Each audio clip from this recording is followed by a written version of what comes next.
The OnePlus One rocked both the international and the Indian market with its top-notch specifications, amazing price, and if you can remember, it came with the Cyanogen OS.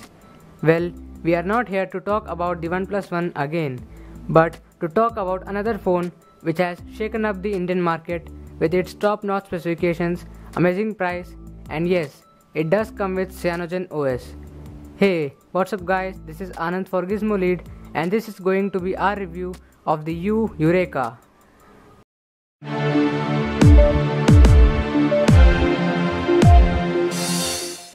In case you didn't know, U is a smartphone brand started by Micromax and its focus, like Xiaomi, is to sell the products online. U released its first phone, the U Eureka, priced at Rs 8,999, which runs on Cyanogen 11 OS and is exclusively available on Amazon.in. We did the unboxing, gaming and benchmarks video of this device, so be sure to check them out as well. I am not going to waste any more time, so let's jump right into the review. Let's start off with the design. On the front you get a notification light, an earpiece and a 5 megapixel front camera, a 5.5-inch display below it and the 3 capacitive buttons which can be replaced by the on-screen buttons. The volume rockers are on the left, the power button on the other side, a 3.5mm audio jack on the top and the micro USB port along with the primary microphone at the bottom. Now let's come to the back. You get a 13 megapixel back camera with a LED flash below it, a secondary noise cancellation microphone, a blue U logo sitting in the middle and the main speakers at the bottom. One thing you would notice is that there is no logo of Cyanogen OS on this device, unlike the OnePlus One. At first, you would feel that the phone has a unibody design because of its sleek and rounded edges.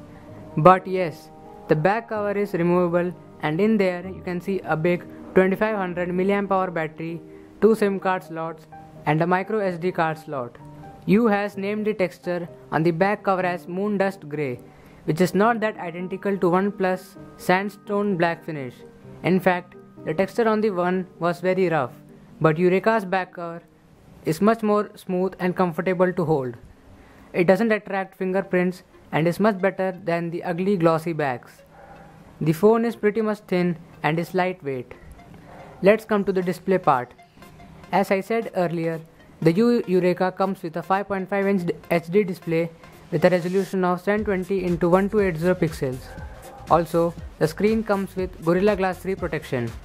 The display is smooth and sharp, it doesn't attract fingerprints or smudges, and trust me, I didn't expect this much quality from a phone at this price range.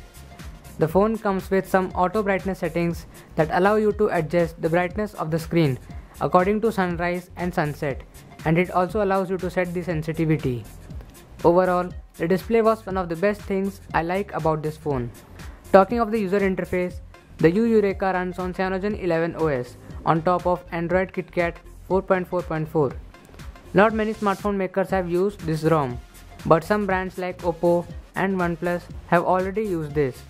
The main use of this OS is that it allows you to fully customize your phone in almost any way. The user interface is smooth and responsive, and one thing I want to tell you is that I am a frequent user of the Google Now launcher, but when I started to use this device, I didn't feel the need to use any external launchers. The Cyanogen 11 OS provides many features like customizing notification bar, home screen, lock screen, and many more things.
Talking about the pre-installed apps, there is Audio FX, which allows you to change the settings of the speakers.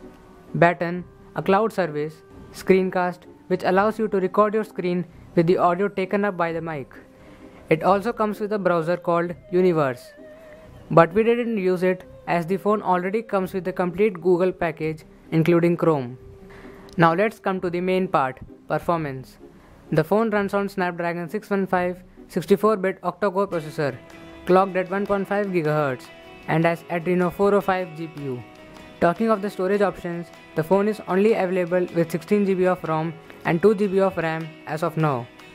You can also expand the storage up to 32 GB with a micro SD card. The phone also supports OTG connectivity, as you can see here. And one more thing, many of you asked if the apps could be moved to the SD card directly. No, there is no option for that in this phone. We played some high graphic games and checked out the benchmarks on the Eureka. The benchmark scores were pretty decent. In the Antutu benchmark, the Eureka lied just below the LG G3 and got more points than the HTC One M7, the Xiaomi Redmi Note and the Asus Zenfone 5. In the Geekbench 3 benchmarks, it was just below the Nexus 5 and it scored 54.9 FPS in Nena Mark II. You can check out our benchmarks video for more information about the same. My experience with this phone while gaming was awesome. Trust me, through any game at this device, it would run flawlessly without any lagging issues. But I faced some frame drops while playing Asphalt 8 at the maximum graphics. The phone didn't heat up, not even a little bit. I can't confirm this as the season is really cold. The speakers are pretty good and they are enough for an average smartphone user. If you are interested in watching more of the gaming video, be sure to check out the link in the description below. Now I am going to talk about the camera part. As I mentioned earlier, the Eureka sports a 13 megapixel back camera with a 5 megapixel front camera. The primary camera has autofocus and comes with a variety of modes including time-lapse recording. It took nice shots in both well-lit and low-light conditions, especially the bokehs. But the front camera didn't perform that well. There was no touch focus and the pictures were grainy, but still good for a phone at this price. You can record videos at 1080p with the back camera and at 720p with the front camera. Now comes the most terrifying part, the battery life. Eureka is fueled by a 2500 mAh battery, and a lot of people have asked us about the battery life of this device, and even I don't think that such a small battery can power a big phone with these specs.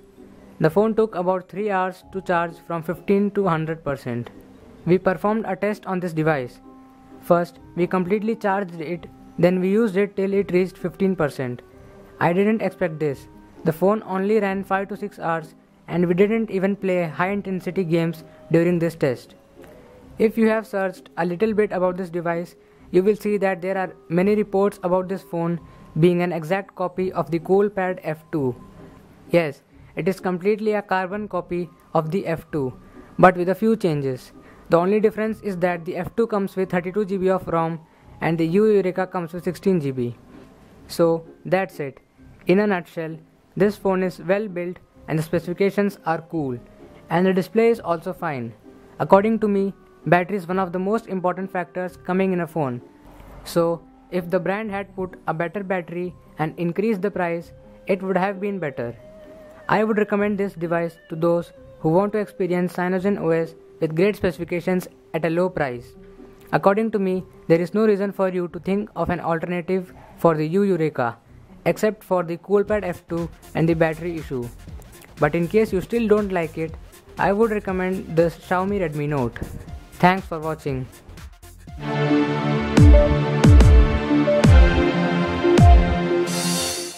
OnePlus Mini. No, OnePlus One Mini.